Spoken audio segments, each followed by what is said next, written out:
Hi friends, horror സ്റ്റോറികൾ കേൾക്കാൻ ഇഷ്ടമുള്ള എല്ലാവർക്കും MS ഹൊറർ മീഡിയയിലേക്ക് സ്വാഗതം.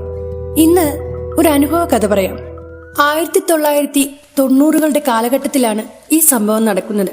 കണ്ണൂർ ജില്ലയിലെ എരഞ്ഞോളി എന്ന സ്ഥലത്തായിരുന്നു പണ്ട് ഞങ്ങൾ താമസിച്ചിരുന്നത്. അവിടെ അന്നും ഇന്നും കാട്ടുപന്നികളുടെ ശല്യം അസഹനീയമാണ്. ഈ പന്നികളുടെ ശല്യം സഹിക്കവയ്യാതെ അവിടുത്തെ പൊറുതി മതിയാക്കി എൻ്റെ കുടുംബം ഒരു ദശാബ്ദത്തിന് മുന്നേ കോട്ടയത്തേക്ക് താമസം മാറിപ്പോന്നു. എൻ്റെ അപ്പച്ചൻ്റെ ഒരു ഓർമ്മദിനത്തോടനുബന്ധിച്ചാണ് മറക്കാൻ പറ്റാത്ത ഈ അനുഭവങ്ങൾ ഞാൻ എൻ്റെ ഡയറി താളുകളിൽ എഴുതി ചേർക്കാൻ തുടങ്ങിയത്. വന്യജീവികളും മനുഷ്യരും തമ്മിലുള്ള സംഘർഷം മൂലം വലിയ പ്രശ്നങ്ങൾ തുടങ്ങിയിട്ട് കാലം കുറെ ആയതാണ്. കാട്ടിലെ പച്ചപ്പ് കുറഞ്ഞു വന്നതോടെ നാട്ടിലേക്കിറങ്ങിയ പന്നിക്കൂട്ടങ്ങൾ വിളവ് നശിപ്പിച്ചുവെന്ന് കേൾക്കുമ്പോഴേ എൻ്റെ നെഞ്ചിൽ വല്ലാത്തൊരു ഭാരം അനുഭവപ്പെടും. എത്രയൊക്കെ ശ്രമിച്ചിട്ടും മറക്കാൻ പറ്റാത്ത പഴഞ്ചൻ ഓർമ്മകൾ എന്നെ ഉറക്കം കെടുത്തു. എൻ്റെ പേര് ലോറൻസ്. ഇതിൽ എന്നെപ്പറ്റി പറയാനായി കൂടുതലൊന്നുമില്ല. എൻ്റെ അപ്പച്ചൻ ഏലിയാസിനെ പറ്റിയും അദ്ദേഹത്തിൻ്റെ വിചിത്രമായ അനുഭവങ്ങളെപ്പറ്റിയുമാണ് ഞാൻ നിങ്ങളോട് പറയാൻ പോകുന്നത്. എല്ലാം തുടങ്ങിയത് എൻ്റെ അമ്മയുടെ അപ്പൻ മത്തായി മാപ്പിളയിൽ നിന്നാണ്. എരഞ്ഞോളിയിലെ കുന്നിൻ പ്രദേശത്ത് കൃഷി ചെയ്ത് ജീവിച്ചിരുന്ന മനുഷ്യൻ. മരച്ചീനിയും ചേനയും കാച്ചിലുമെല്ലാം വിളവെടുപ്പിന് പാകമാവുമ്പോൾ മലയിറങ്ങി വരുന്ന കാട്ടുപന്നികൾ അതൊക്കെ കുത്തിമറിച്ചിടും. വേലികൾ തകർത്ത് കൃഷിഭൂമി ആകെ ഉഴുതുമറിച്ച് അവറ്റകൾ ഉണ്ടാക്കുന്ന നാശനഷ്ടം കണ്ട് സഹികെട്ടാണ് എൻ്റെ അപ്പാപ്പനായ മത്തായി മാപ്പിള കോട്ടയത്തിൽ നിന്ന് വേട്ടക്കാരനായ എൻ്റെ അപ്പച്ചൻ ഏലിയാസിനെ ഇവിടേക്ക് വിളിച്ചു വരുത്തിയത്. അന്ന് എരഞ്ഞോളിയിൽ ഒരു ജീപ്പിൽ വന്നിറങ്ങിയ വേട്ടക്കാരൻ ഏലിയാസിനെ പറ്റി ഇന്നും പഴമക്കാർ പറയുന്നുണ്ട്. തോളിലൊരു ഇരട്ടക്കുഴലിൻ തോക്ക്, ചെന്നായ്ക്കളുടേത് പോലുള്ള തിളങ്ങുന്ന കണ്ണുകൾ, തലകൊണ്ടിടിച്ച് തുടയലുകൾ തകർത്ത് തരിപ്പണമാക്കുന്ന കാട്ടുപന്നികളെ നേരിടാൻ തനിക്കൊരു ഭയവുമില്ലെന്ന ആത്മവിശ്വാസം അപ്പച്ചന്റെ ആ നടത്തത്തിൽ ഉണ്ടായിരുന്നുവെന്ന് നാട്ടിലെ തലമുതിർന്ന ചിലർ ഇന്നും പറയാറുണ്ട്. അപ്പച്ചൻ വെറുമൊരു വേട്ടക്കാരനായിരുന്നില്ല. വെടിവെച്ചിട്ട് പന്നിയുടെ ഇറച്ചി ചുട്ടു തിന്നുന്നതിൽ അങ്ങേർക്ക് വല്ലാത്തൊരു ലഹരിയായിരുന്നു. അപ്പച്ചന്റെ ഉന്നം ഒരിക്കലും പിഴച്ചിരുന്നില്ല. കൃഷിയിടത്തിൽ ഏറുമാടം കെട്ടി അപ്പച്ചൻ അങ്ങനെ പതുങ്ങിയിരിക്കും. പന്നികൾക്ക് വേണ്ടാത്തതായിട്ട് ഒന്നുമില്ല. കാണുന്നതെന്തും വയറ്റിലാക്കുന്നവയാണ് അവയുടെ പ്രകൃതം. കുറിയ കാലുകളും വലിയ ശരീരവുമുള്ള കഴുത്തില്ലാത്ത ആ ക്ഷുദ്രജീവികൾ പലപ്പോഴും കൂട്ടമായിട്ടാണ് കൃഷിയിടം കയ്യേറുക. അവറ്റകൾക്ക് കാഴ്ചശക്തി കമ്മിയാണ്. എന്നാൽ മണം പിടിക്കാനുള്ള കഴിവ് നായകളെക്കാളും അപാരമാണ്. മരച്ചീനികൾ വിളഞ്ഞ് പാകമാവുമ്പോൾ അതിൻ്റെ മണം പിടിച്ച് പന്നിക്കൂട്ടങ്ങൾ കുന്നിറങ്ങി പമ്മി പതുങ്ങി രാത്രികാലങ്ങളിൽ പറമ്പിലേക്ക് വന്നു കയറും. പിന്നെ ഒരു അറുമാദിക്കലാണ്. മരച്ചീനി കമ്പുകൾ കുത്തിമറിക്കും. മണ്ണ് കിളച്ച് മറിച്ച് നട്ടവൻ ഒരു തരി പോലും വെക്കാതെ എല്ലാം അകത്താക്കും. ചേനയും ചേമ്പും കാച്ചിലും എന്നുവേണ്ട എല്ലാം അവറ്റകൾക്ക് വേണം. പറമ്പിൽ വാഴയാണ് നിൽക്കുന്നതെങ്കിൽ അത് അടപടലം അകത്താക്കി കളയും. വിളവെടുപ്പ് സ്വപ്നം കണ്ടു കഴിയുന്ന കൃഷിക്കാരന് തൻ്റെ പറമ്പിൽ നിന്ന് പന്നിക്കാട്ടമല്ലാതെ ഒന്നും കിട്ടില്ലെന്നതാണ് സത്യം. എൻ്റെ കുട്ടിക്കാലം തൊട്ടേ അപ്പാപ്പൻ്റെയും അപ്പച്ചൻ്റെയും നാവിൽ നിന്ന് ഇതെല്ലാം കേട്ടാണ് ഞാൻ വളർന്നത്. മഴയുള്ള രാത്രികളിൽ ഇവറ്റകൾ ചിലപ്പോൾ വീട്ടുപറമ്പിലും വന്നു കയറും. കൃഷിയിടത്തിൽ ഏറുമാടം കെട്ടി തോക്കും പിടിച്ച് പന്നിയുടെ തലക്ക് നോക്കി വെടിവെക്കാൻ തക്കം പാർത്ത് ഉറക്കമിളച്ച് കാത്തിരിക്കുന്ന അപ്പച്ചനെ നിരാശപ്പെടുത്തിയാണ് ഇവ പമ്മി പതുങ്ങി വീടിന്റെ പിന്നാമ്പുറത്തുള്ള പറമ്പിൽ വന്ന് കയറുന്നത്. അവിടെയും അപ്പാപ്പൻ വാഴയും കാച്ചിലും എല്ലാം നട്ടുവളർത്താറുണ്ട്. ചന്നം പിന്നം പെയ്യുന്ന മഴത്തുള്ളികൾ പുറപ്പുറത്ത് ഓടിനു മുകളിലൂടെ ഒഴുകിയിറങ്ങി വലിയ ശബ്ദത്തോടെ ഇറമ്പത്ത് കെട്ടിനിൽക്കുന്ന വെള്ളത്തിലേക്ക് പതിക്കുന്നത് നോക്കി കിടക്കുവാൻ അന്നും ഇന്നും എനിക്കേറെ ഇഷ്ടമാണ്. അങ്ങനെ മഴയുള്ളൊരു രാത്രിയിൽ ഞാൻ അപ്പാപ്പൻ്റെ മുറിയിൽ നിലത്ത് പായ വിരിച്ച് കിടക്കുകയായിരുന്നു. ഉറക്കത്തിലുള്ള എൻ്റെ ചവിട്ട് സഹിക്കാൻ വയ്യാതെ അപ്പാപ്പൻ എൻ്റെ കൂടെ കിടക്കുന്നത് മതിയാക്കി. മൂപ്പര് മെത്തപ്പുറത്തും ഞാൻ തറയിലും കിടക്കും. അതിലെനിക്ക് പരാതിയൊന്നുമില്ലായിരുന്നു. റെഡ് ഓക്സൈഡ് അടിച്ച് തണുപ്പം തിണ്ണയിൽ വിരിച്ച വലിയ തഴപ്പായും കമ്പിളിപ്പുതപ്പും എനിക്ക് ആ മെത്തിയേക്കാളും ഇഷ്ടമായിരുന്നു. കട്ടില് കാണുമ്പോഴേ അപ്പാപ്പൻ ഉറക്കം പിടിക്കും. അന്നൊക്കെ ജനലിനടുത്തുള്ള ഒരു മേശമേൽ ഒരു ചിമ്മിണി വിളക്കും കത്തിച്ചു വെച്ചായിരുന്നു അപ്പാപ്പൻ്റെ ഉറക്കം. മേശവലിപ്പിൽ നിറയെ ഓലപ്പടക്കവും കാണും. പന്നികളെങ്ങാനും വന്നാൽ പടക്കം പൊട്ടിച്ച് അവറ്റകളെ പേടിപ്പിച്ച് തുരത്താനുള്ള സകലമാന തയ്യാറെടുപ്പുമായിട്ടാണ് അപ്പാപ്പൻ മുറിയിൽ വന്ന് കിടക്കുക. പക്ഷേ കിടന്നു കഴിഞ്ഞാൽ ഭൂമി കുലുക്കം വന്നാൽ പോലും ഉറക്കം വിട്ട് എണീക്കാത്ത പ്രകൃതക്കാരനായിരുന്നു എൻ്റെ അപ്പാപ്പനായ മത്തായി മാപ്പിള. രാത്രി മുഴുവനും മണ്ണെണ്ണ ചിമിണി ആ മേശമേലങ്ങനെ കത്തിക്കൊണ്ടേയിരിക്കും. അതിന്റെ പുക അകത്ത് തിങ്ങാതിരിക്കാനായി ജനൽ എപ്പോഴും തുറന്നാണിടുക. മഴക്കാലമാണെങ്കിലും ആ പതിവ് അപ്പാപ്പൻ തെറ്റിക്കാറില്ല. പുറത്തുനിന്ന് പാഞ്ഞു വരുന്ന കൊതുകളെ തുരത്താൻ പഴയൊരു മൺചട്ടിയിൽ ആര്യവേപ്പിന്റെ തൊലിയും കാശിത്തുമ്പയും ഇട്ട് പുകയ്ക്കും. ആ പുകമണം കൊണ്ട് മഴക്കാലത്തും ഒരു കൊതുകും അപ്പാപ്പന്റെ മുറിയിലേക്ക് ഒന്ന് എത്തി നോക്കാൻ പോലും ധൈര്യം കാണിച്ചിരുന്നില്ല. അത്താഴം കഴിഞ്ഞ് തോക്കുമായി അപ്പച്ചൻ കൃഷിയിടത്തിൽ ഏറുമാടത്തിലേക്ക് പോയാൽ പിന്നെ അമ്മച്ചി മുറിയിൽ ഒറ്റയ്ക്കാകും. കൂടെ കിടക്കാൻ അമ്മച്ചി എന്നെ ഏറെ നിർബന്ധിക്കാറുണ്ടെങ്കിലും അപ്പാപ്പന്റെ മുറിയിലെ വലിയ തഴപ്പായും കമ്പിളി പുതപ്പും വിട്ട് പോകാൻ ഞാൻ തയ്യാറാകില്ലായിരുന്നു. അപ്പച്ചനും അപ്പാപ്പനും വാതോരാതെ സംസാരിക്കുന്ന വരാഹക്കൂട്ടത്തെ ആദ്യമായി അന്ന് രാത്രിയിൽ നേരിൽ കാണാൻ എനിക്കൊരവസരമുണ്ടായി. മഴ ഇരമ്പി എത്തിയത് കേട്ട് ഞാൻ മെല്ലെ കമ്പിളി പുതപ്പിൽ നിന്ന് തല പൊന്തിച്ച് പുറത്തേക്ക് നോക്കി. അപ്പാപ്പൻ കൂർക്കം വലിച്ചുറങ്ങുകയായിരുന്നു. മേശമേലിരുന്ന വിളക്ക് ജനലിലൂടെ വന്ന തണുത്ത കാറ്റിൽ അണയാൻ വെമ്പിയതും ഞാൻ എണീറ്റ് ചെന്ന് അത് മുറിയുടെ ഒരു കോണിലേക്ക് മാറ്റിവെച്ചു. ഇരമ്പിയെത്തിയ മഴ പുറത്തുകൂടി ഇറമ്പിലേക്ക് ഒഴുകി വീഴുന്നതും നോക്കി ഞാൻ അങ്ങനെ നിന്നു. അപ്പോഴാണ് പിന്നാമ്പുറത്തെ പറമ്പിൽ കുലച്ചു നിൽക്കുന്ന വാഴക്കൂട്ടങ്ങൾക്കരികിലായി ചെറിയ അനക്കങ്ങൾ എന്റെ ശ്രദ്ധയിൽപ്പെട്ടത്.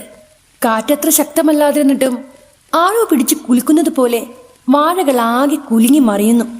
അതിൽ ഒന്ന് രണ്ടെണ്ണം നിലത്തെ കലച്ചു തല്ലി വീഴുന്ന ശബ്ദവും ഞാൻ കേട്ടു. ആദ്യമൊന്ന് ഭയന്നെങ്കിലും 10 വയസ്സുകാരനായ എന്റെ മനസ്സിലേക്ക് എവിടെ നിന്നോ ഒരു ധൈര്യം ഇരച്ചെത്തി. അതിസാഹസികനായ വേട്ടക്കാരൻ ഏലിയാസിന്റെ മകനല്ലേ ഞാൻ? അങ്ങനെ അങ്ങ് പേടിക്കാമോ? കിടക്കിൽ ചുരുണ്ടുകൂടി ഉറങ്ങുന്ന അപ്പാപ്പനെ പലയാവർത്തി ഞാൻ വിളിച്ചെങ്കിലും മൂപ്പർ എണീറ്റില്ല. അതോടെ മേശവലിപ്പിലിരുന്ന ടോർച്ചും തപ്പിയെടുത്ത് ഞാൻ പുറത്തേക്ക് മിന്നിച്ചു. ഇരുട്ടിൽ വാഴക്കൂട്ടങ്ങൾക്കിടയിലായി തിളങ്ങുന്ന നിരവധി കണ്ണുകൾ കണ്ടതും ഞാൻ ആകെ പകച്ചുപോയി. മഴയിൽ പെട്ടെന്ന് ടോർച്ചിന്റെ വെട്ടമടിച്ചപ്പോൾ എന്നിലേക്ക് തറഞ്ഞു നിന്ന ആ തിളങ്ങുന്ന കണ്ണുകൾ അങ്ങോട്ടും ഇങ്ങോട്ടും ചലിച്ചു തുടങ്ങി. ടോർച്ചിന്റെ വെട്ടത്തിൽ ചിതറിയോടിയ ആ കഴുത്തില്ലാത്ത ജീവികളെ ഞാൻ അങ്ങനെ ആദ്യമായി കണ്ടു. തള്ളയും തന്തയും കുട്ടികളുമെല്ലാം ആ കൂട്ടത്തിലുണ്ടായിരുന്നു. അവറ്റകൾ മുക്രയിട്ടുകൊണ്ട് തലങ്ങും വിലങ്ങും പാഞ്ഞു. അപ്പാപ്പനെങ്ങാനും എണീറ്റാൽ പടക്കങ്ങൾ എറിഞ്ഞ് അവയെ പറത്തും. പ്രാണഭയം കൊണ്ട് ഓടിപ്പായുന്ന വഴിക്ക് അപ്പച്ചന്റെ കണ്ണിലെങ്ങാനും പെട്ടാൽ പിന്നെ പറയുകയും വേണ്ട. കുന്നിറങ്ങി പറമ്പിൽ വന്ന ഒന്നിനെയും അപ്പച്ചൻ ഈ ഭൂമിക്ക് മീതെ വെക്കില്ല. ആർത്തലിച്ച് പെയ്യുന്ന മഴയിൽ ചിതറിയോടിയ കുട്ടിപ്പന്നികളും എന്റെ ശ്രദ്ധയിൽപ്പെട്ടു. വെളുത്ത പുള്ളികളുള്ള ഉരുണ്ട ശരീരപ്രകൃതമുള്ള അവറ്റകൾ കുഞ്ഞി മൂക്കും വിടർത്തിപ്പിടിച്ച് എങ്ങോട്ടെന്നില്ലാതെ ഓടിപ്പായുകയായിരുന്നു. പന്നിക്കൂട്ടം വാഴകൾ കുത്തിമറിച്ചിട്ടതിലല്ലായിരുന്നു എന്റെ സങ്കടം. കൂട്ടം തെറ്റി ചിതറിയോടിയ ആ പീക്കിരികൾക്ക് എന്ത് സംഭവിക്കുമെന്നായിരുന്നു എന്റെ അപ്പോഴത്തെ വേവലാതി. തള്ളയിൽ നിന്ന് അവറ്റകൾ വേർപെട്ടു പോകുമോ? അതോ അപ്പച്ചന്റെ തോക്കിന് ഇരയാകുമോ? അതുങ്ങൾക്ക് എന്ത് സംഭവിക്കുമെന്ന വേവലാതിയിലാണ് ഞാൻ ടോർച്ച് മിന്നിച്ചതെങ്കിലും പെട്ടെന്നുള്ള വെട്ടം കണ്ട് അവ പേടിച്ചരണ്ട് അവിടെ നിന്ന് പമ്പ കടന്നിരുന്നു. ആ പന്നിക്കൂട്ടങ്ങൾക്ക് എന്ത് പറ്റിയിരിക്കുമെന്ന ചിന്തയിൽ എനിക്ക് ആ രാത്രി ഉറങ്ങാൻ കഴിഞ്ഞില്ല. നേരം വെളുക്കുമ്പോൾ തന്നെ വാഴത്തോട്ടത്തിൽ ചെന്ന് നോക്കാനായിരുന്നു എന്റെ തീരുമാനം. പക്ഷെ അന്ന് പുലർച്ചയ്ക്ക് എപ്പോഴും ഞാൻ മയങ്ങിപ്പോയി. മുറ്റത്ത് നിന്ന് തലയിൽ കൈവച്ച് പ്രാകുന്ന അപ്പാപ്പന്റെ ശബ്ദം കേട്ടാണ് ഞാൻ കണ്ണു തുറന്നത്. നോക്കിയപ്പോൾ വീടിന്റെ പിന്നാമ്പുറത്തെ പറമ്പിലെ വാഴകൾ ചിലത് നിലത്ത് വീണ് കിടപ്പുണ്ട്. ആന കരിമ്പിൻകാട്ടിൽ കയറിയതുപോലെയെന്ന് പറഞ്ഞു കേട്ടിട്ടേ ഉള്ളൂ. പക്ഷെ അക്ഷരാർത്ഥത്തിൽ അത് ശരിവെക്കുന്നത് പോലെയുള്ള കാഴ്ചയാണ് ഞാൻ അവിടെ കണ്ടത്. വാഴയുടെ ചോടുകളെല്ലാം കുത്തി ഇളക്കി അതിന്റെ കടഭാഗം അവറ്റകൾ അകത്താക്കിയിരുന്നു. മണ്ണെല്ലാം ഉഴുതുമറിച്ച് ആകെ ചെളിക്കുണ്ട് പോലെ ആക്കിയിരുന്നു. ചേനയും ചേമ്പും എല്ലാം കുത്തിമറിച്ച് മെതിച്ചിട്ടിരിക്കുകയായിരുന്നു. ചതഞ്ഞരിഞ്ഞ വാഴയും മറ്റു കൃഷികളും നനഞ്ഞ മണ്ണിനോട് ചേർന്ന് ഒരു ചാണക പരുവമാക്കിയിട്ടുണ്ട്. കഴിഞ്ഞ രാത്രിയിൽ അവറ്റകൾ ആ പറമ്പിൽ വന്ന് കയറിയത് ഞാൻ കണ്ടിരുന്നെങ്കിലും പന്നിക്കൂട്ടങ്ങൾ ഇത്ര കണ്ട് നാശം വിതച്ചിരിക്കുമെന്ന് ഞാൻ മനസ്സിൽ പോലും വിചാരിച്ചിരുന്നില്ല.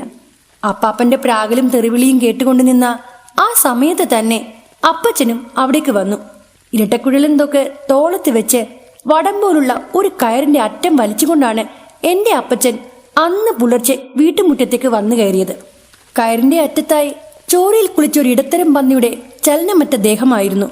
വെടിവെച്ച് വീഴ്ത്തിയ ആ പന്നിയെ വലിച്ചിഴച്ചുകൊണ്ടാണ് അപ്പച്ചൻ അങ്ങോട്ടേക്ക് വന്നത്. ആ കാഴ്ച അപ്പാപ്പനെ ആകെ ഹരം കൊള്ളിച്ചു. കഴിഞ്ഞ രാത്രിയിൽ പന്നിക്കൂട്ടം നശിപ്പിച്ച കൃഷിവിളവ് ചൂണ്ടിക്കാട്ടി അപ്പാപ്പൻ തന്റെ മരുമകനോട് പരിഭവം പറഞ്ഞു. കൃഷി നശിപ്പിച്ച പന്നിക്കൂട്ടത്തിൽ നിന്ന് 2 എണ്ണത്തിനെ ഞാൻ വെടിവെച്ച് വീഴ്ത്തി. മഴയത്തോടിപ്പാഞ്ഞ കൃഷിയിടത്തിലേക്ക് വന്നതിൽ പലതും കുട്ടിപ്പന്നികളായിരുന്നു. അതിലൊന്നിനെ ഓടിച്ചിട്ട് വെടിവെച്ച് വീഴ്ത്തിയതാ. കൂട്ടത്തിൽ വലുത് ഇതാ. പിന്നെ ഒരു പീക്കിരിയായിരുന്നു. മഴ ചതിച്ചതുകൊണ്ടാ. അല്ലായിരുന്നെങ്കിൽ എന്റെ തോക്കിൽ നിന്ന് ഒരുണ്ട പോലും വേസ്റ്റ് ആകില്ലായിരുന്നു എന്ന് അപ്പച്ചൻ വീമ്പ് പറയുന്നത് കേട്ടപ്പോൾ എന്റെ നെഞ്ചു കാളി. അപ്പച്ചൻ വെടിവെച്ച് വീഴ്ത്തിയ ആ പീക്കിരി പന്നിക്കുട്ടി അതെവിടെ? അതിന് ജീവൻ ഉണ്ടാവുമോ എന്ന് ചിന്തിച്ച് ഞാൻ 4 പാടും നോക്കി. അപ്പച്ചൻ വലിച്ചിഴിച്ചു കൊണ്ടുവന്ന കയറിന്റെ അറ്റത്ത് ആകെ ഒരു പന്നിയുടെ ജഡമേ ഞാൻ കണ്ടുള്ളൂ. എന്നെ ആ നോട്ടം കണ്ടിട്ടാവണം അപ്പച്ചൻ ആഹ്ലാദത്തോടെ പറഞ്ഞു, തൊലി പൊളിച്ച് ചുട്ടാൽ നിനക്ക് തിന്നാനേ ഉള്ളൂ. ഏറുമാടത്തിനരികിലുണ്ട്, ചെന്ന് എടുത്തോണ്ട് വാ. ഞാനത് കേൾക്കേണ്ട താമസം ശരം വിട്ട കണക്കെ വീട്ടിൽ നിന്നോടി കൃഷിയിടത്തിലെത്തി.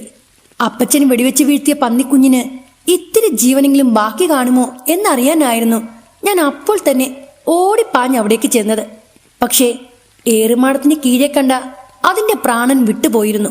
ജനിച്ചിട്ട് ഏതാനും മാസങ്ങളെ കഴിഞ്ഞിരുന്നുള്ളൂ എന്ന് എനിക്ക് തോന്നി. അതിന്റെ ചോര പുരണ്ട ചലനമറ്റ ദേഹം കണ്ട് എന്റെ നെഞ്ചു നീറി. കുഞ്ഞി തലയിലാണ് വെടികൊണ്ടിരിക്കുന്നത്. ഞാൻ ഒന്നേ നോക്കിയുള്ളൂ. അതിനെ അവിടെ തന്നെ ഉപേക്ഷിച്ച് വീട്ടിലേക്ക് ഓടിയ കൂട്ടത്തിൽ ഞാൻ കഴിഞ്ഞ രാത്രിയിലെ ആ നാശം പിടിച്ച സമയത്തെക്കുറിച്ചാണ് ചിന്തിച്ചത്. ഒരുപക്ഷെ ടോർച്ച് തെളിച്ച് അവയെ ഞാൻ ഭയപ്പെടുത്തിയില്ലായിരുന്നെങ്കിൽ ആ കുഞ്ഞ് അതിന്റെ തള്ളയോടൊപ്പം ഇപ്പൊ കാട്ടിലെത്തിയനുമായിരുന്നു. തിരിച്ച് വീട്ടിലെത്തിയപ്പോൾ അപ്പച്ചന്റെ സുഹൃത്തുക്കളെല്ലാം അവിടെ ഒത്തുകൂടിയിരുന്നു. വെടിവെച്ച് വീഴ്ത്തിയ പന്നിയെ ചുട്ടു തിന്നാനുള്ള പുറപ്പാടിലായിരുന്നു അവർ. വെറും കൈയുമായി മടങ്ങിയെത്തിയ എന്നെ കണ്ട് അപ്പച്ചൻ ദേഷ്യപ്പെട്ടു. പന്നിക്കുഞ്ഞ് ചത്ത ദുഃഖത്തിൽ ഞാൻ അകത്തേക്ക് ഓടിക്കയറി. പിന്നീട് അപ്പച്ചന്റെ ഏതോ ഒരു സുഹൃത്ത് അതിനെയും വീട്ടിലേക്ക് എടുത്തുകൊണ്ടുവന്നു. വീടിന്റെ പിന്നാമ്പുറത്ത് നിന്ന് 10-15 വാഴ പോയെങ്കിലും പന്നിയും കുഞ്ഞും മരിച്ചതിൽ അപ്പാപ്പന് അതിയായ സന്തോഷമുണ്ടായിരുന്നു.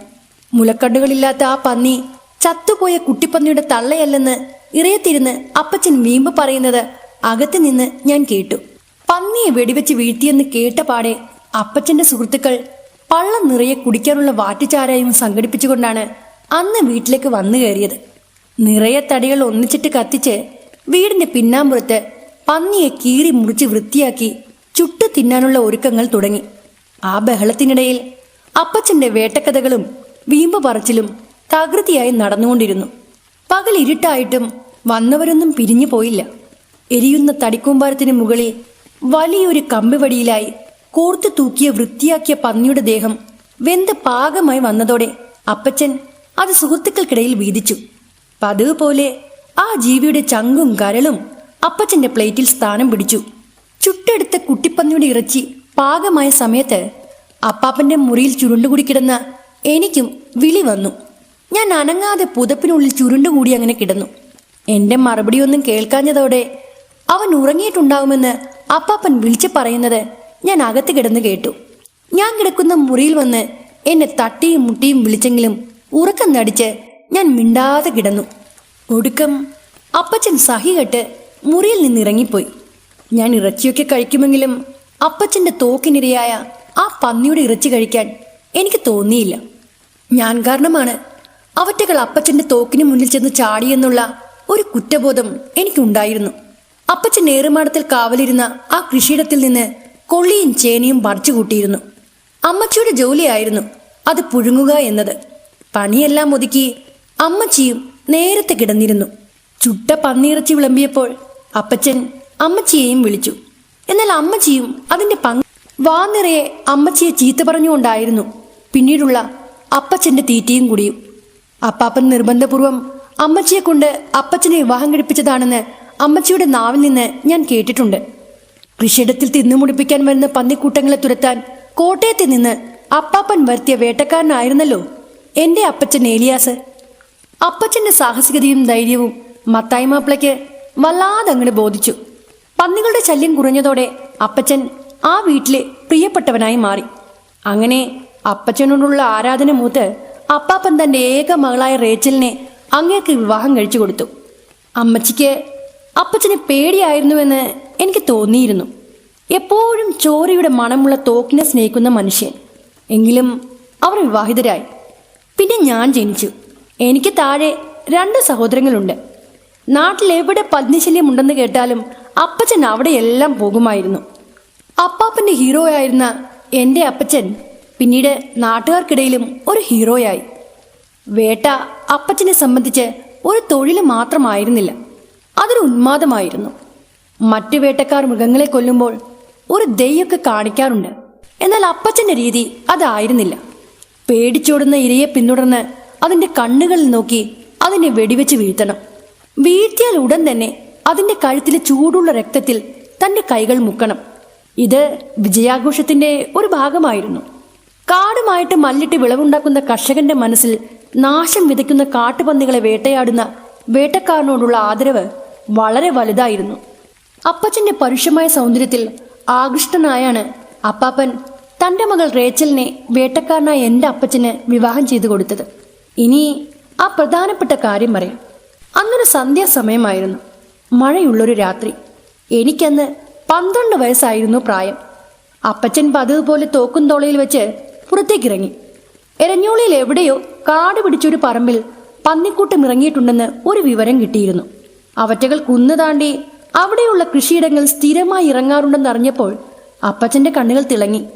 പന്നിക്കൂട്ടത്തിൽ തള്ളപ്പന്നികളും കുട്ടിപ്പന്നികളും ഒരുപാടുണ്ടെന്ന് കേട്ടതും അപ്പച്ചൻ ആകെ ആവേശമായി. പന്നികൾ ഇങ്ങനെ പെറ്റുപരികിയാൽ അത് കാടിനും നാടിനും ദോഷമാണ്. ഒരുമിച്ചവറ്റകളെ ഉന്മൂലനം ചെയ്യണം. വേട്ടയെന്നാൽ ഉന്മൂലനമാണ്. അപ്പച്ചൻ തന്റെ സുഹൃത്തുക്കളോട് പറയുന്നത് ഞാൻ കേട്ടു. അന്ന് നടന്നത് വെറുമൊരു വേട്ടക്കുള്ള ഒരുക്കങ്ങളായിരുന്നില്ല, ഒരു കൂട്ടക്കൊലയ്ക്കുള്ള ആസൂത്രണമായിരുന്നു. അന്നത്തെ രാത്രി പന്നിക്കൂട്ടം തീറ്റയെടുക്കുന്ന പറമ്പിന്റെ അരികിലെ കുന്നിൻ ചെരുവിലാണ് അപ്പച്ചൻ അന്ന് പതുങ്ങിയിരുന്നത്. മറ്റൊന്നും ശ്രദ്ധിക്കാതെ ഒരു 10-15ഓളം വരുന്ന പന്നികൾ തീറ്റയിൽ മുഴുകി നിൽക്കുകയായിരുന്നു. വലിയ പന്നികൾ ഉഴുതുമറിച്ച കൃഷിയിടത്തിലെ ഈറൻ മണ്ണിൽ കണ്ട ഞാഞ്ഞൂലുകൾ പോലുള്ള ചെറുജീവികളെ ഭക്ഷിച്ചുകൊണ്ട് ചെറിയ പന്നികളെല്ലാം അവയോടൊപ്പം തന്നെ നിന്നു. ശബ്ദമുണ്ടാക്കാതെ അപ്പച്ചൻ പതുങ്ങി നീങ്ങി. മൂപ്പർക്ക് വേണ്ടത് ഒരു ക്ലീൻ ഷോട്ടായിരുന്നു. ടോർച്ച് അനക്കാതെ അതിലൊന്നിന്റെ കണ്ണുകളിലേക്ക് തെളിച്ചു പിടിച്ചു. കൂട്ടത്തിൽ നിന്ന് അല്പം മാറി ഒറ്റയ്ക്ക് നിന്ന ആ പന്നിക്ക് കണ്ണഞ്ചിക്കുന്ന വെട്ടം നേരിട്ട് കണ്ണിലേക്ക് പതിച്ചപ്പോൾ എന്ത് ചെയ്യണമെന്നറിയാതെ അത് അല്പം നേരത്തേക്ക് പകച്ചു നിന്നുപോയി. സമയം ഒട്ടും കളയാതെ തന്നെ അപ്പച്ചൻ അതിന്റെ തലക്ക് നേരെ വെടിയുതിർത്തു. ആ ഒരൊറ്റ വെടിയിൽ ആ പന്നിക്കൂറ്റൻ നിലംപതിച്ചു. അതോടെ കുറച്ചു മാറി നിന്ന പന്നിക്കൂട്ടങ്ങൾ തലങ്ങും വിലങ്ങും ചിതറിയോടി.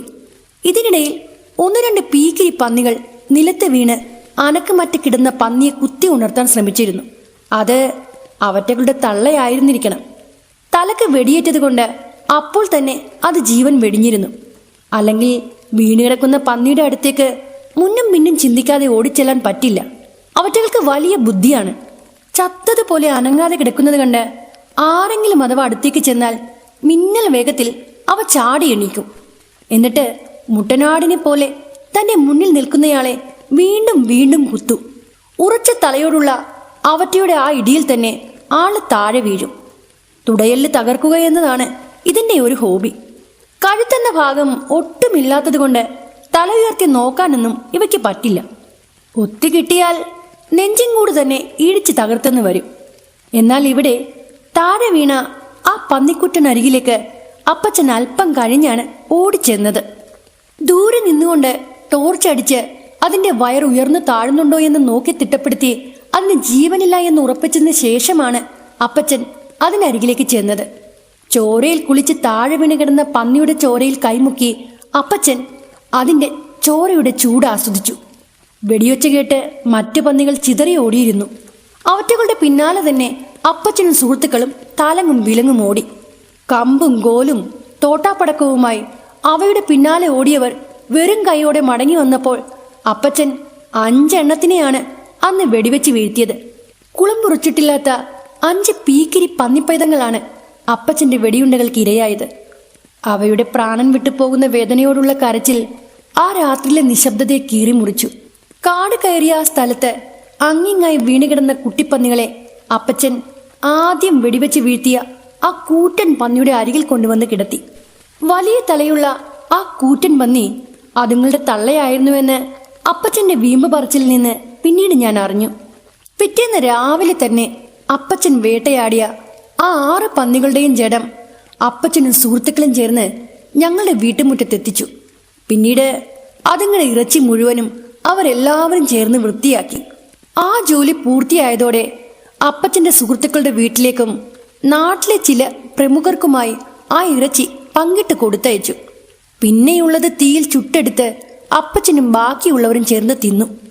ഞാനും അമ്മച്ചിയും ആ ഇറച്ചി സൽക്കാരത്തിൽ പങ്കു ചേർന്നില്ല. ഒരുതരം ഭ്രാന്തമായ സന്തോഷത്തോടെയായിരുന്നു അപ്പച്ചനത് കഴിച്ചത്. 1-2 ദിവസങ്ങൾ കഴിഞ്ഞതും അപ്പച്ചൻ ആളാകെ മാറി. ഒരു കാര്യവുമില്ലാതെ എല്ലാവരോടും തട്ടിക്കയറും. ഏത് സമയവും ചെവിയും കൂർപ്പിച്ചിരിക്കും. മുറ്റത്തൊരു ഇല വീണാൽ മതി, അപ്പോൾ തന്നെ തോക്കുമായി ചാടിയിറങ്ങും. ആ കള്ളപ്പന്നിയും മക്കളും വന്നിട്ടുണ്ടെന്ന് പറഞ്ഞ് ഇരുട്ടിലേക്ക് ഓടിപ്പോകും. എല്ലാം തികഞ്ഞ വേട്ടക്കാരനല്ലേ. അപ്പച്ചൻ പറയുന്നതൊക്കെ ശരിയായിരിക്കുമെന്ന് തന്നെയായിരുന്നു ഞങ്ങളുടെയും വിശ്വാസം. പക്ഷേ പിന്നീടാണ് മനസ്സിലായത് അതെല്ലാം അപ്പച്ചന്റെ വെറും തോന്നലുകളാണെന്ന്. തോട്ടത്തിലെ പന്നിശല്യമൊക്കെ കുറഞ്ഞതോടെ മാടം കെട്ടി കൃഷിയിടത്തിൽ കാവലിരിക്കുന്നത് ആയിടക്ക് അപ്പച്ചൻ നിർത്തിയിരുന്നു. എന്നാൽ ഒരു ദിവസം വൈകിട്ട് അത്താഴമൊക്കെ കഴിഞ്ഞ് തോക്കുമെടുത്ത് അപ്പച്ചൻ നേരെ തോട്ടത്തിലേക്ക് വെച്ചു പിടിച്ചു. ആ രാത്രി ഏറുമാടത്തിൽ തങ്ങുമെന്ന് പറഞ്ഞാണ് അപ്പച്ചൻ നടന്നു നീങ്ങിയത്. അപ്പാപ്പൻ ഒപ്പം ചെന്നെങ്കിലും അദ്ദേഹത്തെ അപ്പച്ചൻ തിരികെ പറഞ്ഞയച്ചു. അന്ന് നല്ല മഴക്കാറുള്ള ദിവസമായിരുന്നു. കമ്പിളിയോ റാന്തൽ വിളക്കോ അപ്പച്ചൻ എടുത്തിരുന്നില്ല. ഈയിടെയായിട്ട് അപ്പച്ചന് വലിയ ഓർമ്മക്കുറവാണെന്ന് പറഞ്ഞുകൊണ്ട് അമ്മച്ചി അപ്പച്ചൻ ഉപയോഗിക്കാറുള്ള ഹെഡ്ലൈറ്റും കമ്പിളിയും ഒരു സഞ്ചിയിലാക്കി എന്നെ ഏൽപ്പിച്ചു. അപ്പാപ്പനും അമ്മച്ചിയും ചേർന്ന് ഏറുമാടത്തിൽ അച്ഛനോടൊപ്പം അന്തി ഉറങ്ങാനായി അന്ന് എന്നെ പറഞ്ഞയച്ചു. ഒരു 10 മിനിറ്റ് നടന്നാൽ ഞങ്ങളുടെ തോട്ടത്തിലെത്തും. കുറച്ച് ദിവസമായിട്ട് അപ്പച്ചൻ ഏറുമാടത്തിൽ കിടക്കാൻ പോകാഞ്ഞതുകൊണ്ട് അവിടെ തൂക്കുന്ന റാന്തൽ വിളക്കും വീട്ടിൽ വെച്ചിരിക്കുകയായിരുന്നു. ഞാൻ ഒരു കൈയിൽ സഞ്ചിയും മറു കൈയിൽ റാന്തലും തൂക്കി ഏറുമാടം ലക്ഷ്യമാക്കി നടന്നു നീങ്ങി. ഏറെ പരിചയമുള്ള വഴിയായതുകൊണ്ട് എനിക്കൊട്ടും പേടി തോന്നിയില്ല. പാതി വഴിയിലെത്തിയപ്പോഴേക്കും മഴ ചാറാൻ തുടങ്ങി. സഞ്ചിയിലിരുന്ന കമ്പിളി പുതപ്പ് നനയാതിരിക്കാനായി അതും നെഞ്ചോട് ചേർത്ത് പിടിച്ചുകൊണ്ട് ഞാൻ ശരം വിട്ട കണക്കെ പാഞ്ഞു. ഇതാന്ന് പറയുന്നതിന് മുന്നേ ഞാൻ തോട്ടത്തിലെ ഏറുമാടത്തിന് മുന്നിലെത്തി നിന്നു. എന്റെ പാഞ്ഞു പറിച്ചുള്ള ഓട്ടം കാരണം ഇടത് കയ്യിലിരുന്ന റാന്തൽ വിളക്കിലെ മണ്ണെണ്ണ പുറത്തേക്ക് തുളുമ്പി ഒഴുകിയിരുന്നു. എന്നെ കാണുമ്പോൾ തന്നെ അപ്പച്ചൻ എന്നെ തിരിച്ചയക്കുമെന്നാണ് ഞാൻ കരുതിയത്. പക്ഷേ അന്നെന്തോ അദ്ദേഹം എന്നെ ഏറുമാടത്തിലേക്ക് ക്ഷണിച്ചു. ഉയർന്ന മരത്തിൽ കെട്ടിയുണ്ടാക്കിയ ഒരു ഏറുമാടമല്ലായിരുന്നു അത്. പകരം 4 തെങ്ങിൻ തൂണിന് മുകളിൽ പണിതുണ്ടാക്കിയ അധികം ഉയരമില്ലാത്ത ഒരു മാടമായിരുന്നു അത്. അതിന് മുകളിലേക്ക് കയറാൻ മരഗോവണി ഉണ്ടായിരുന്നു. സ്കൂൾ വിട്ട് വരുന്ന സമയത്ത് ഞാൻ അതിൻ്റെ ചോട്ടിലേക്ക് ചെന്ന് നോക്കുമെങ്കിലും അപ്പച്ചനെ പേടിച്ച് ഒരിക്കൽ പോലും അതിനുള്ളിലേക്ക് വലിഞ്ഞു കയറാനുള്ള ധൈര്യമൊന്നും എനിക്കുണ്ടായിരുന്നില്ല. അതുകൊണ്ട് ആദ്യമായി ആ ഏറുമാടത്തിൽ കയറാൻ കിട്ടിയ അവസരം എന്നെ ഏറെ സന്തോഷിപ്പിച്ചു. അപ്പച്ചനെ പോലുള്ള ഒരാൾക്ക് എഴുന്നേറ്റ് നിൽക്കാൻ പറ്റുന്നത്ര പൊക്കമൊന്നും ആ മാടത്തിനില്ലായിരുന്നു. 2 ആൾക്ക് കിടക്കാൻ പറ്റിയ സ്ഥലം അതിനുള്ളിൽ ഉണ്ടായിരുന്നു. റാന്തല് ഒരു കമ്പിയിൽ കൊളുത്തിയിട്ട് ഞാൻ അവിടെ വിരിച്ചിരുന്ന പായൽ ചെന്ന് കിടന്നു. ഒരു ബീഡിയും വലിച്ച് തോക്ക് തൊട്ട് അരികിൽ തന്നെ വെച്ചുകൊണ്ട് അപ്പച്ചൻ പുറത്തു പെയ്യുന്ന മഴയിലേക്ക് കണ്ണു നട്ടിരുന്നു. എന്നോട് വലിയ സ്നേഹമാണെങ്കിലും അങ്ങനെ അധികമൊന്നും അദ്ദേഹം എന്നോട് സംസാരിക്കാറില്ലായിരുന്നു. അത്യാവശ്യം എന്തെങ്കിലും ഉണ്ടെങ്കിൽ സംസാരിക്കും. വലിയ ഗൗരവക്കാരനായിരുന്നു അപ്പച്ചൻ. പക്ഷേ അന്ന് തട്ടിലിരുന്ന റേഡിയോ പെട്ടിയിലേക്ക് ഞാൻ എത്തി നോക്കുന്നത് കണ്ടപ്പോൾ അദ്ദേഹം അത് ഓൺ ചെയ്തു. പണ്ടത്തെ സിനിമാ ഗാനവും കേട്ട് മഴയുടെ ഭംഗി ആസ്വദിച്ചുകൊണ്ട് ഞാൻ ആ പായയിൽ അങ്ങനെ കിടന്നു. അപ്പച്ചൻ വലിക്കുന്ന കാജാബിടിയുടെ പുകവലയങ്ങൾ അന്തരീക്ഷത്തിൽ ഉയർന്നപ്പോൾ എനിക്ക് വല്ലാത്ത അസ്വസ്ഥത തോന്നി. പുറത്തു പെയ്യുന്ന മഴയുടെ തണുപ്പിൽ ഞാൻ കമ്പിളിപ്പുതപ്പിനുള്ളിലേക്ക് വലിഞ്ഞു. സ്ഥലം മാറി കിടന്നതുകൊണ്ട് അന്നത്ര പെട്ടെന്നൊന്നും എനിക്ക് ഉറക്കം വന്നില്ല. ഞാൻ അനങ്ങാതെ കണ്ണടച്ചാണ് കിടന്നതെങ്കിലും ഉറങ്ങിയിരുന്നില്ല. വളരെ നേർത്തി കേൾക്കുന്ന പഴയ സിനിമാ പാട്ടിന് പുറമെ പുറത്ത് ചാഞ്ഞു നിൽക്കുന്ന വാഴയിലകളിൽ മഴത്തുള്ളികൾ പതിക്കുന്ന ശബ്ദം എനിക്ക് കേൾക്കാമായിരുന്നു. മാത്രവുമല്ല, ഇരുട്ട് കനക്കും തോറും ചീവീടുകളുടെ മൂളക്കം കൂടി കൂടി വന്നു. അങ്ങനെ പുറത്തു പെയ്യുന്ന മഴയുടെ ശബ്ദം കേട്ട് കേട്ട് ഞാൻ എപ്പോഴും ഉറങ്ങിപ്പോയി. ആ ഉറക്കത്തിനിടയിൽ ആരോ ഓടുന്ന ഒരു ശബ്ദം കേട്ടാണ് ഞാൻ ഞെട്ടി ഉണർന്നത്. ഉറക്കം വിട്ട് ഉണർന്ന സമയത്ത് ഞാൻ ആദ്യം വിചാരിച്ചത് ഞാൻ കിടക്കുന്നത് അപ്പാപ്പന്റെ മുറിയിലായിരിക്കുമെന്നാണ്. അതുകൊണ്ട് തന്നെ അപരിചിതമായ ആ ചുറ്റുപാട് കണ്ട് ഞാൻ ആദ്യം ഒന്ന് പരിഭ്രമിച്ചു പോയി. പിന്നെ അല്പസമയം എടുത്താണ് എനിക്ക് കാര്യങ്ങൾ ബോധ്യമായത്. ഞാൻ തോട്ടത്തിലെ ഏറുമാടത്തിലാണെന്ന് മനസ്സിലായപ്പോഴാണ് എൻ്റെ കണ്ണുകൾ അപ്പച്ചനെ തിരഞ്ഞത്. അപ്പച്ചനെ അവിടെ എങ്ങും കണ്ടില്ല. അതോടെ എനിക്കാകെ പേടിയായി. പുറത്തപ്പോഴും ചാറ്റൽ മഴ പെയ്യുന്നുണ്ടായിരുന്നു. മാടത്തിനകത്ത് നേരിയ റാന്തലിന്റെ വെട്ടമുണ്ടായിരുന്നെങ്കിലും പുറത്ത് അതല്ലായിരുന്നു സ്ഥിതി. ചുറ്റിനും ഇരുട്ട്. എന്നെ തനിച്ചാക്കി അപ്പച്ചൻ എവിടേക്കാണ് ഇറങ്ങിപ്പോയതെന്ന് ചിന്തിച്ചുകൊണ്ട് ഞാൻ ചാരിയിട്ടിരുന്ന മുളവാതിൽ തുറന്ന് പുറത്തേക്ക് നോക്കി. കനത്ത ഇരുട്ടിൽ ചാറ്റൽ മഴയുടെ പതിഞ്ഞ ശബ്ദത്തിനെ ഭേദിച്ചുകൊണ്ട് ചീവീടുകളുടെ മൂളക്കം അതിൻ്റെ ഉച്ചസ്ഥായിയിൽ എത്തിയിരുന്നു. എന്ത് ചെയ്യണമെന്നറിയാതെ ഞാൻ 4 പാടും പകച്ചു നോക്കി. അതിനിടയിൽ ആരൊക്കെ ഓടുന്ന ആ ശബ്ദം ഞാൻ വീണ്ടും കേട്ടു. അപ്പച്ചൻ്റെ ഹെഡ്ലൈറ്റിന്റെ വെട്ടം കുറച്ചകലെ കണ്ടതും എനിക്കാകെ ആശ്വാസം തോന്നി. ഞാൻ വേഗം തടികോവണി ഇറങ്ങി വെട്ടം കണ്ട ദിക്കിലേക്ക് പാഞ്ഞു. വാഴക്കൂട്ടങ്ങൾക്കിടയിലൂടെ തോക്കുമായി നീങ്ങിയ അപ്പച്ചൻ്റെ മുന്നിലേക്കാണ് ഞാൻ ഓടിക്കിതച്ച് ചെന്നത്. എന്നെ കണ്ടതും അദ്ദേഹം വല്ലാണ്ട് ദേഷ്യപ്പെട്ടു. എന്നെ ഉറക്കം കെടുത്തുന്ന ആ തള്ളയും മക്കളും ഇവിടെ തന്നെ ഉണ്ടെന്ന് പറഞ്ഞുകൊണ്ട് അപ്പച്ചൻ അവിടെ നിന്ന് വാഴകളിലേക്കാണ് വെടിവെച്ചത്. ആദ്യം ആ കാഴ്ച എന്നെ ചിരിപ്പിച്ചു. പക്ഷേ പന്നിയെ മുന്നിൽ കണ്ടതുപോലെ അപ്പച്ചൻ വെടിയുതിർത്തത് വാഴകളിലേക്കാണ്. വാഴയിലേക്ക് തറഞ്ഞു കയറിയ വെടിയുണ്ടകൾ കണ്ട് മൂപ്പര് ഭ്രാന്ത് പിടിച്ചതുപോലെ ആർത്തു ചിരിച്ചു. ഒറ്റെണ്ണത്തിനെയും ഞാൻ ബാക്കി വെക്കില്ല, എല്ലാത്തിനെയും കൊന്നു തള്ളുമെന്ന് പറഞ്ഞുകൊണ്ടാണ് അപ്പച്ചൻ വാഴയ്ക്ക് നേരെ വെടിവെച്ചുകൊണ്ടിരുന്നത്. അതോടെ എൻ്റെ മുഖത്തെ ചിരിമാഞ്ഞു. എനിക്കാകെ പേടിയായി. പക്ഷേ ആ വാഴക്കൂട്ടങ്ങൾക്കിടയിലായി പന്നികൾ മുക്രയിടുന്നതും അവറ്റകൾ മണ്ണുഴുതുമറിക്കുന്ന ശബ്ദവും കേൾക്കുന്നുണ്ട്. പക്ഷേ ഒന്നും കാണാനാവുന്നില്ല. അപ്പച്ചൻ്റെ ഹെഡ്ലൈറ്റിന്റെ വെട്ടം ആ ഇരുട്ടിലേക്ക് പാളി വീണെങ്കിലും അവിടെ ആകെ ശൂന്യമായിരുന്നു. സത്യം പറഞ്ഞാൽ പന്നിക്കൂട്ടങ്ങൾ തലങ്ങും വിലങ്ങും ഓടി നടക്കുന്ന ശബ്ദം കേൾക്കാമായിരുന്നു. പക്ഷേ ഒറ്റ എണ്ണത്തിനെ പോലും കാണാനില്ല. ഭ്രാന്തി പിടിച്ചതുപോലെ അപ്പച്ചൻ തോക്കുമേന്തി അവിടെയെല്ലാം ഓടി നടന്ന് വെടി ഉതിർത്തുകൊണ്ടിരുന്നു.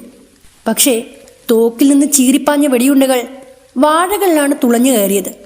ഉന്നം പിഴയ്ക്കാത്ത വേട്ടക്കാരൻ ഏലിയാസ് എന്നറിയപ്പെടുന്ന എൻ്റെ അച്ഛന് ഇതെന്ത് പറ്റിയെന്നോർത്ത് ഞാൻ ആകെ പകച്ചു നിന്ന സമയത്ത് എൻ്റെ തൊട്ടു മുന്നിൽ കൂടി അപ്പച്ചൻ എവിടേക്ക് ഓടിപ്പോയി. പിന്നാലെ ചെന്ന ഞാൻ കൃഷിയിടവും കടന്ന് കുന്നിൻ ചെരുവിലെത്തി നിന്നു.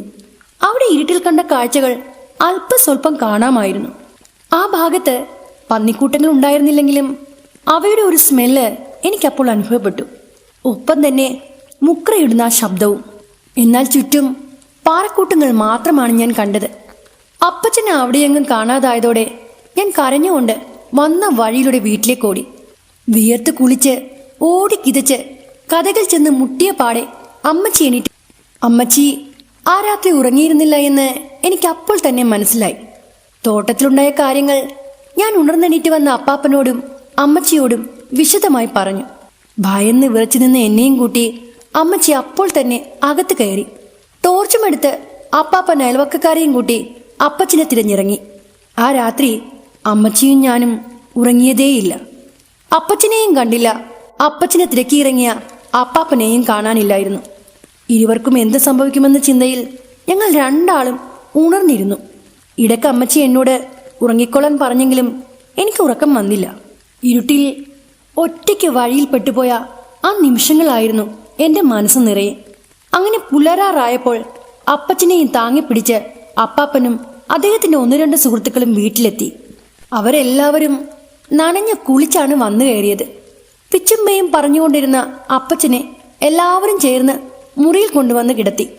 അപ്പച്ചന് കാര്യമായ രീതിയിൽ എന്തോ സംഭവിച്ചു എന്നുള്ള രീതിയിൽ അവിടെ ഒരു സംസാരം നടന്നെങ്കിലും എനിക്ക് കാര്യങ്ങളൊന്നും പിടികിട്ടിയില്ല. തൽക്കാലം ഒറ്റയ്ക്ക് അപ്പച്ചനെ എങ്ങോട്ടും വിടണ്ട എന്ന് പറഞ്ഞുകൊണ്ടാണ് അപ്പാപ്പന്റെ സുഹൃത്തുക്കൾ അന്ന് വീട്ടിൽ നിന്ന് മടങ്ങിയത്. പക്ഷെ അടുത്ത ദിവസം രാത്രിയിലും അപ്പച്ചനെ കാണാതെയായി. മുറിയിൽ കിടന്നുറങ്ങിയ അപ്പച്ചൻ എപ്പോൾ എണീറ്റ് പോയെന്ന് ആർക്കും ഒരു തിട്ടവുമില്ല. മുറിയിൽ തോക്കുകൂടി കാണാതായപ്പോൾ അപ്പാപ്പൻ എന്നെയും കൂട്ടി ആദ്യം പോയത് തോട്ടത്തിലെ ഏറുമാടത്തിലേക്കായിരുന്നു. എന്നാൽ ആ മാടത്തിലെങ്ങും അപ്പച്ചൻ ഉണ്ടായിരുന്നില്ല.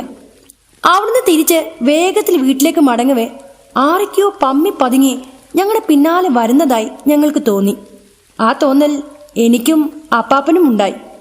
ഇരുട്ടിൽ നനഞ്ഞു കുഴഞ്ഞ മണ്ണിൽ കൂടി പന്നിക്കൂട്ടങ്ങൾ ഉഴുതുമറിച്ച് മുന്നോട്ട് നടക്കുന്ന സമയത്തുണ്ടാവുന്ന ചില ശബ്ദങ്ങളാണ് ഞങ്ങളപ്പോൾ ഇരുട്ടിൽ നിന്ന് കേട്ടത്. പക്ഷേ ടോർച്ച് വെട്ടത്തിൽ അവറ്റകൾ ഒന്നിനെ പോലും കാണാഞ്ഞത് ഞങ്ങളെ ആകെ ഭയപ്പെടുത്തി. അല്പം പിന്നിലായിരുന്ന എന്നെ കയ്യിൽ പിടിച്ച് വലിച്ചുകൊണ്ടാണ് അപ്പാപ്പൻ അന്ന് വീട്ടിലേക്ക് നടന്നത്. അദ്ദേഹത്തിന്റെ മുഖത്തും വല്ലാത്തൊരു പേടിയുണ്ടായിരുന്നു. എന്നെ അകത്തേക്ക് പറഞ്ഞുവിട്ട് അപ്പോൾ തന്നെ അപ്പച്ചന്റെ സുഹൃത്തുക്കളെയും കൂടെ കൂട്ടി അപ്പാപ്പൻ അപ്പച്ചനെ തിരഞ്ഞിറങ്ങി. ആ രാത്രിയിലും മുറ്റത്തേക്ക് കണ്ണും നട്ട് ഞാനും അമ്മച്ചിയും അവരെയും പ്രതീക്ഷിച്ചിരുന്നു. അപ്പച്ചനെ തേടിപ്പോയവർ അന്ന് നേരം വെളുക്കും മുമ്പ് വീട്ടിലെത്തി. പക്ഷെ കൂടെ പോയ ഒരാളെ താങ്ങി പിടിച്ചുകൊണ്ട് അപ്പച്ചന്റെ മറ്റു 2 സുഹൃത്തുക്കളാണ് ആദ്യം വീടിന്റെ പടി കടന്നെത്തിയത്. താങ്ങിപ്പിടിച്ചിരുന്ന ആളുടെ കാലിന് വെടിയേറ്റിരുന്നു. അവരുടെ പിന്നാലെ തന്നെ അപ്പാപ്പനും അപ്പച്ചനും എത്തി. അന്ന് മഴയില്ലാതിരുന്നിട്ടും അപ്പച്ചൻ ആകെ നനഞ്ഞ് കുളിച്ചാണ് വന്നു കയറിയത്. അത് മാത്രമല്ല, 2 പേർ ചേർന്ന് ബോധമില്ലാതിരുന്ന അപ്പച്ചനെ താങ്ങി പിടിച്ചാണ് വീട്ടിലേക്ക് കൊണ്ടുവന്നത്. കാലിൽ വെടികൊണ്ട ആളെയും കൊണ്ട് ബാക്കിയുള്ള ആളുകൾ അപ്പോൾ തന്നെ ഹോസ്പിറ്റലിലേക്ക് തിരിച്ചു. അവരെല്ലാം പോയി കഴിഞ്ഞപ്പോഴാണ് അപ്പാപ്പൻ ആ സംഭവങ്ങൾ വിവരിച്ചത്. അമ്മച്ചിയോട് പറഞ്ഞ ആ കാര്യങ്ങൾ ഞാൻ മുറിയിൽ കിടന്ന് കേട്ടതാണ്. ഏലിയാസിന് എന്തൊക്കെയോ മാറ്റങ്ങളുണ്ട്. അവനെ തിരിഞ്ഞു ചെന്ന ഞങ്ങളെപ്പോലും അവൻ തിരിച്ചറിഞ്ഞില്ല. സംസാരവും നടപ്പുമൊക്കെ മാറിയിരുന്നു. അവനെ തിരഞ്ഞു നടന്ന സമയത്തെല്ലാം പന്നിക്കൂട്ടങ്ങൾ പിന്നാലെ പാഞ്ഞു വരുന്നത് പോലെയാ തോന്നിയത്. എന്നാൽ ടോർച്ചടിച്ച് നോക്കിയിട്ട് ഒരെണ്ണത്തിനെ പോലും കാണാനില്ലായിരുന്നു. കാട് പിടിച്ചൊരു പറമ്പിൽ നിന്നാണ് അപ്പച്ചനെ അപ്പാപ്പനും കൂട്ടരും കണ്ടെത്തിയത്. ഞാനന്ന് തോട്ടത്തിൽ വെച്ച് കണ്ടതുപോലെ തന്നെ അന്നും അപ്പച്ചൻ കൺമുന്നിൽ കണ്ടതിലെല്ലാം വെടിയുതിർക്കുകയായിരുന്നു. കല്ലും മണ്ണും മരവുമെല്ലാം അപ്പച്ചന്റെ നോട്ടത്തിൽ വിള നശിപ്പിക്കുന്ന പന്നിക്കൂട്ടങ്ങളായിരുന്നു. അപ്പച്ചനെ തടയാൻ ചെന്ന കൂട്ടുകാരനെയും പന്നി എന്ന് ധരിച്ചാണ് അങ്ങേര് വെടിവെച്ചത്. ഭാഗ്യത്തിന് മുട്ടിന് താഴെയാണ് വെടിയേറ്റത്.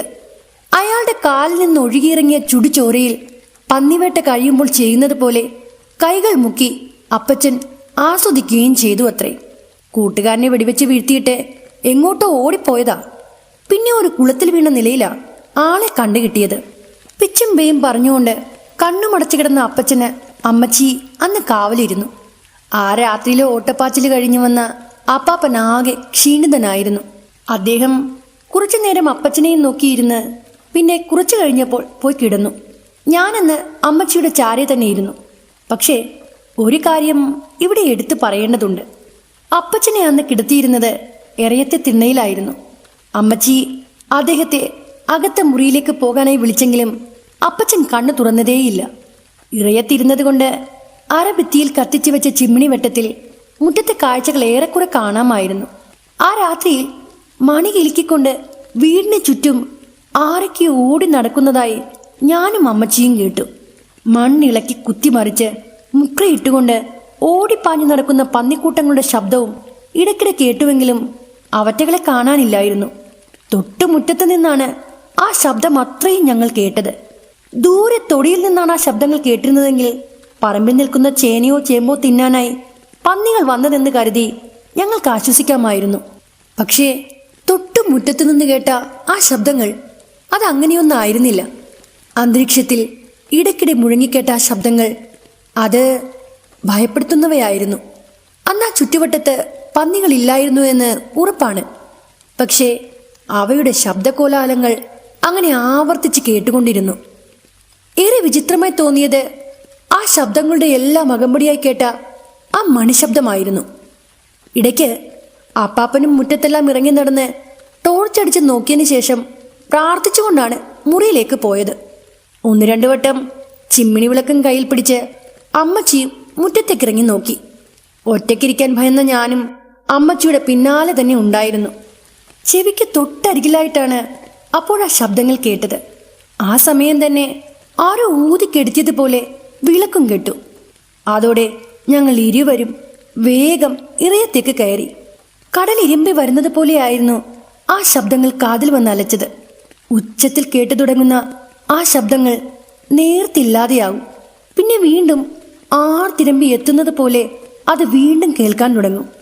ബൈബിൾ വചനങ്ങൾ ചൊല്ലി ഞങ്ങൾ അന്ന് നേരം വെളുപ്പിച്ചു.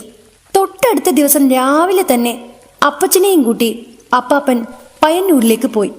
അവരോടൊപ്പം അപ്പാപ്പന്റെ ഏറ്റവും അടുത്ത ഒരു സുഹൃത്തു കൂടി ഉണ്ടായിരുന്നു. അദ്ദേഹത്തിന്റെ നിർബന്ധപ്രകാരമാണ് അപ്പച്ചനെ അവർ അവിടേക്ക് കൊണ്ടുപോയത്. പയ്യന്നൂരിലേക്ക് പോയ അപ്പാപ്പൻ 2 ദിവസം കഴിഞ്ഞ് മടങ്ങി വന്നു. അദ്ദേഹം ഒറ്റക്കായിരുന്നു വന്നത്. വന്ന ഉടനെ തന്നെ ഒരു സഞ്ചിയുമായി പുറത്തേക്ക് എങ്ങോട്ടോ പോയതും കണ്ടു. എന്തോ സഞ്ചിയിലാക്കി അല്പം കഴിഞ്ഞപ്പോൾ തന്നെ അപ്പാപ്പൻ തിരിച്ചെത്തി. പക്ഷെ വേഷം മാറി അപ്പോൾ തന്നെ തിരികെ പയ്യന്നൂരിലേക്ക് മടങ്ങുകയും ചെയ്തു.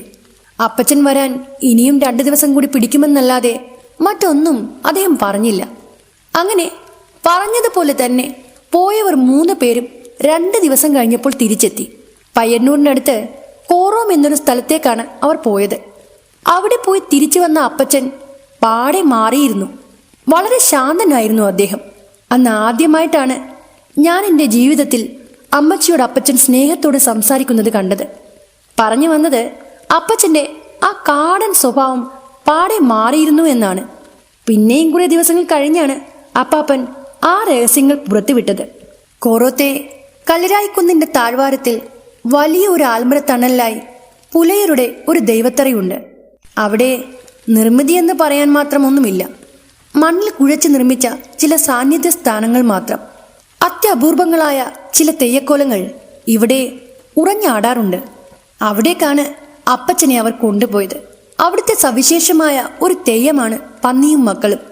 അച്ഛൻ പന്നിയും തള്ളപ്പന്നിയും അവരുടെ കുഞ്ഞുമക്കളും കെട്ടുവക്കോലമായി തങ്ങളെ കൊന്നു തിന്നുന്ന മനുഷ്യരെ പോലും അനുഗ്രഹിക്കുമത്രേ. അവിടുത്തെ ദൈവത്തറയിൽ പോയി അപ്പച്ചനെ കൊണ്ട് ചെയ്ത കുറ്റങ്ങളെല്ലാം ഏറ്റുപറയിപ്പിച്ചു. മനുഷ്യനായി ഉറഞ്ഞു തുള്ളിയ ദൈവം അപ്പച്ചന്റെ ഏറ്റുപറച്ചിൽ കേട്ട് പരിഹാര മാർഗങ്ങൾ അരുളി ചെയ്തു. അവിടുന്ന് പറഞ്ഞതനുസരിച്ചുള്ള പരിഹാരക്രിയകൾ ചെയ്തു. അന്നദാനം പോലുള്ള കർമ്മങ്ങൾക്കൊപ്പം ചില പൂജകളും ചെയ്യേണ്ടതായിട്ടുണ്ടായിരുന്നു. അന്ന് അപ്പച്ചൻ വേട്ടയാടിക്കൊന്ന തള്ളപ്പന്നിയുടെയും അതിന്റെ കുഞ്ഞുങ്ങളുടെയും ചോര വീണ മണ്ണുകൊണ്ട് ചില രൂപങ്ങൾ ഉണ്ടാക്കി പൂജകൾ ചെയ്യേണ്ടതായിട്ടുണ്ടായിരുന്നു.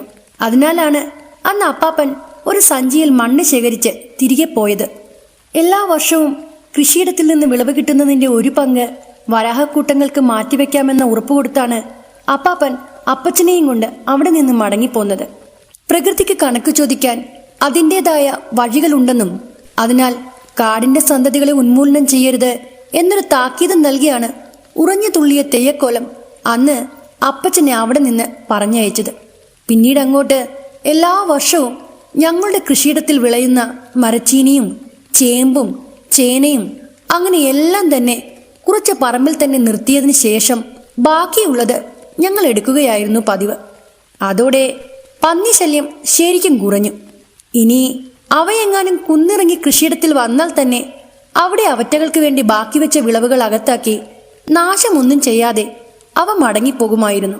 ഈ സംഭവത്തിന് ശേഷം എൻ്റെ അപ്പച്ചൻ വേട്ടയാടൽ അപ്പാടെ ഉപേക്ഷിച്ചു എന്ന് പറയാൻ പറ്റില്ല. നാട്ടുകാരുടെ ആവശ്യപ്രകാരം അദ്ദേഹം കൃഷിയിടത്തിൽ ശല്യമുണ്ടാക്കുന്ന കാട്ടുമൃഗങ്ങളെ പേടിപ്പിച്ചോടിക്കാൻ ശ്രമിച്ചിരുന്നു. തോക്കിന്റെ ഒച്ച കേൾക്കുമ്പോഴേ അവറ്റകൾ പ്രാണനും കൊണ്ട് പായും.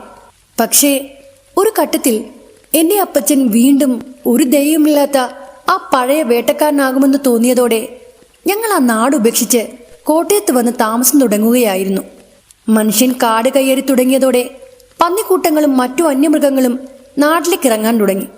എരഞ്ഞോളിയിൽ ഇപ്പോഴും പന്നിശല്യം രൂക്ഷമാണ്. ഒരുപക്ഷെ അവിടെ തന്നെ തുടർന്നിരുന്നെങ്കിൽ എൻ്റെ ചെറുപ്പത്തിൽ തന്നെ എനിക്കെൻ്റെ അപ്പച്ചനെ നഷ്ടപ്പെടുമായിരുന്നു. കഴിഞ്ഞ 2 വർഷത്തിനു മുമ്പാണ് അദ്ദേഹം ഈ ലോകം വിട്ടു പോയത്. പ്രായാധിക്യം കൊണ്ടുള്ള വിഷമതകളായിരുന്നു മരണത്തിന് കാരണം. ഈ അനുഭവങ്ങളെക്കുറിച്ച് ഓർക്കുമ്പോൾ തന്നെ എൻ്റെ മനസ്സിലേക്ക് ചില ചോദ്യങ്ങൾ കടന്നു വരാറുണ്ട്. അന്ന് അപ്പച്ചന് പെട്ടെന്നുണ്ടായ മനോവിഭ്രാന്തിക്ക് കാരണം എന്തായിരിക്കും? അദ്ദേഹത്തിന് വയ്യാതെ വന്ന ആ സമയത്ത് ഞങ്ങൾ ഇരുട്ടിൽ നിന്ന് കേട്ട ആ ശബ്ദങ്ങൾ അതെന്തായിരിക്കും? നമ്മൾ മനുഷ്യർക്കുണ്ടെന്ന് പറയപ്പെടുന്ന ആത്മാവ്, അത് ഈ മൃഗങ്ങൾക്കുമുണ്ടോ? എൻ്റെ ഈ ചോദ്യങ്ങൾക്ക് നിങ്ങൾക്കൊരു മറുപടി തരാൻ കഴിയുമെങ്കിൽ അത് കമന്റിലൂടെ അറിയിക്കണേ.